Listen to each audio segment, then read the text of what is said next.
Hello. It's Old Man Steve. And I thought, you just said you like to hear my stories, so I got a good one for you.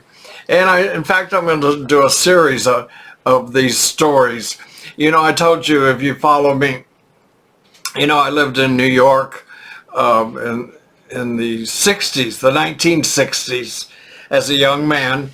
And when I arrived in New York, a friend of mine from Texas, where I'm from, had gone ahead of me, and he had gotten an apartment, and so I had a place to live when I got there. Well, when I got there, he had met a gal, and she moved in, and so I ended up sleeping on the floor the first few weeks because I didn't have any place to go. But anyway, he was. He worked in the theater, and he wanted to be a set designer, and he got a job in summer stock. And for people that don't know, summer stock back then was mostly in New England states and Ohio and up on that eastern part of the United States, and usually they were small theaters, or they were in tent theaters. Some were in the barns, just like in the movie that Judy Garland did called Summer Stock, where they put on a show in a barn. Well, that's what summer stock was. And there was quite a few of them back in the 60s during that time. Anyway, he had gotten a job in upstate New York, but it wasn't being a set designer. It was working in the box office. And at the last minute, before the few days before he was to go to the job, he got an offer to work at another theater doing set designing, and that's what he really wanted. So he called the producer and asked if I could take the job that he was supposed to get. And the producer said, "Sure, why, have him come over and meet me." So I went over and met him. And he said, "You're fine." I said, "Well, I've never worked in a box office." He said, "That's, it doesn't matter." So I left, and within the next couple of days, and went on a train and went up to Latham, New York, which is right outside of Albany. And of course, I'd never been to New York. I'd never been to upstate New York. I knew nothing about anything. I was on my own. But I was young, and I was excited, and, why not? Anyway, I got the job and went to work, and the theater was a tent. It was like a circus tent, but it was theater in the round, and the seating was about 2,000 people, so it was pretty big. It had an orchestra pit. It had touring shows with famous people, mostly actors from movies. During that time, we had Katherine Grayson, who was a star from MGM musicals. A lot of these people you may not know if you're a young person. You may not say, "Who is that?" With Bob Cummings, Carol Channing, Ethel Merman,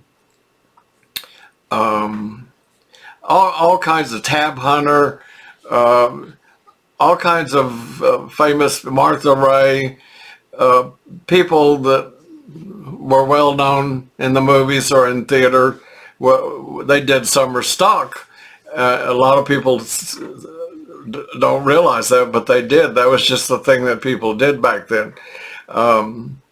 Latham, New York was a very small town. It was just a wide place in the road, so there wasn't much there. It was the highway going to Saratoga Springs, which is where a racetrack was. So I had quite a few restaurants. I probably had more restaurants than anything, and a few motels. And people that worked at the theater, we stayed with local residents, had rooms to rent for the summer for people that worked at the theater, which was nice. I mean, you know, it was inexpensive, and it was local people, and we spent most of our time at the theater. We did very little socializing outside of just work. That was our life for the few months that we were there. So it was an experience, and then it was an enjoyment, and I loved every minute of it. My story today is about when I was at the Colony Summer Theater. Was about they had Flower Drum Song was touring. This was in 1961, and it's a great show. If you've never seen it, it's a really good show. There's even a movie.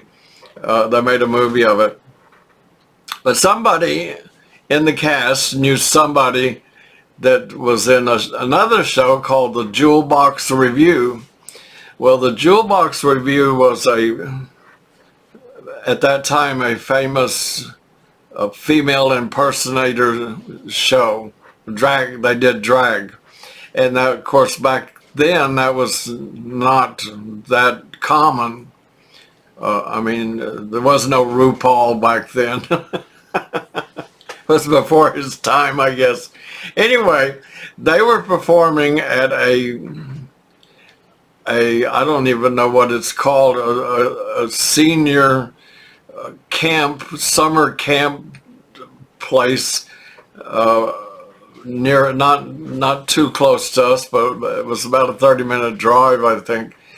And they invited the whole cast from Flower Drum Song to come see their show after a performance one night.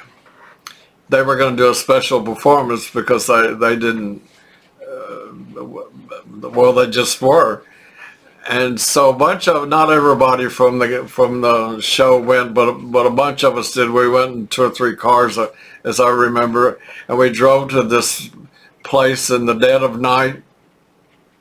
And when we got there, it was like little individual cabins, and then they had this big community space, which was, it looked like a gym almost, and it had a stage at one end, and then they had some folding chairs set up. But it was pretty run down. I mean, it was not A1 class. It was kind of tacky looking.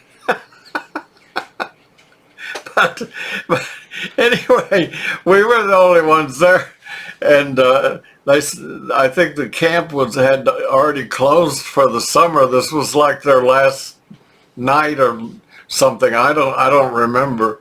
Anyway, they did the show, and it consisted of, they billed it, there's 25 men and 1 woman, and the 1 woman was the MC, and she was, you thought was a man. She was dressed like a man.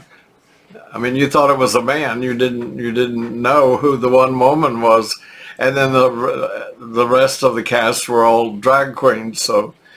And that's the first time I'd ever been to a drag show, so it was quite entertaining for a young person from Texas. A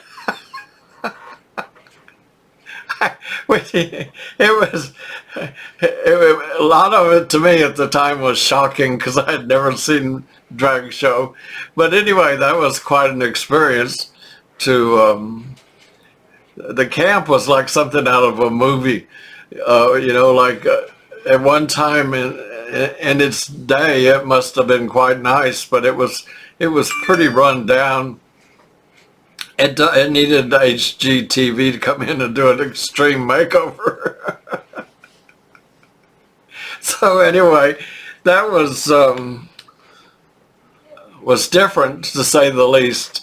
So anyway, that's one of the summer stock stories. I have a whole bunch more. I'll do a series of them, okay? That's all for today. Bye.